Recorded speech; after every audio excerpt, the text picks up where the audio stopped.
will the new agency of AI be worse off for women? Or will it get better? How many women will then get displaced because of it?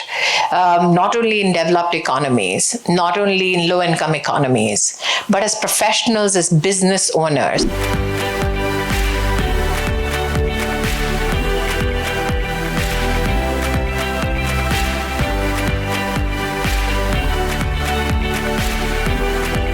If you look at generative AI, most of it has been generated by scraping through the entire internet. Mm-hmm. And now the next level of engagement for companies would be to look at expertise in various knowledge systems that can feed AI. Now, given that, I think your question, which was a follow-up to one of the panelists about an ingrained bias towards gender and the institutionalization of all knowledge systems which the internet scraped through, especially for companies which were one of the leaders, still are in OpenAI, that is actually a problem on which we're building more problems. That if the baseline of algorithm is already in a slight inclination away from women, their needs, their challenges, the diversity of their challenges given their geography and the income disparity, then will the new agency of AI be worse off for women?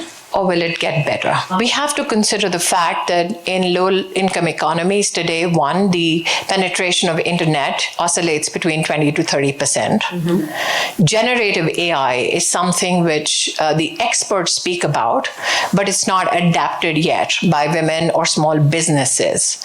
And while in Davos we are talking about AI agents, there are larger parts of our world which have not even adapted to generative AI. Which means that if you look at how prompts have to be given, let's say to a chat GPT, how many know how to articulate that prompt or how to use that generative AI?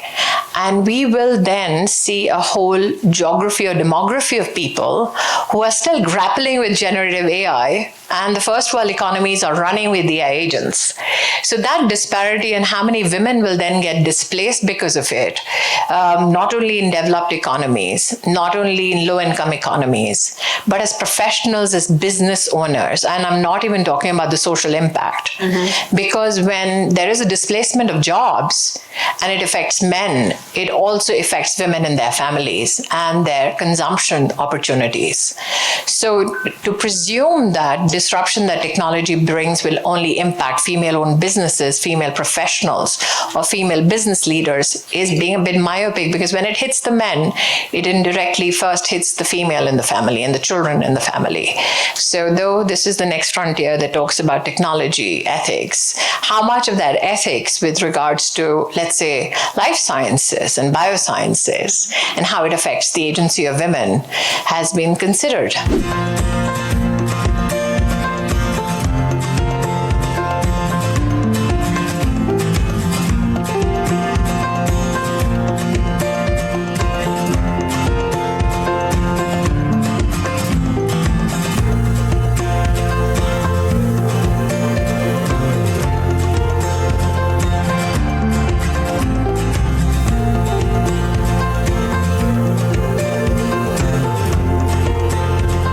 So the future looks very promising, yet it is complex. And we are at such crossroads of humanity where if we can set the narrative right, then we will tend not to make the mistakes that were made impacting women, their agency, their capacities, and their future.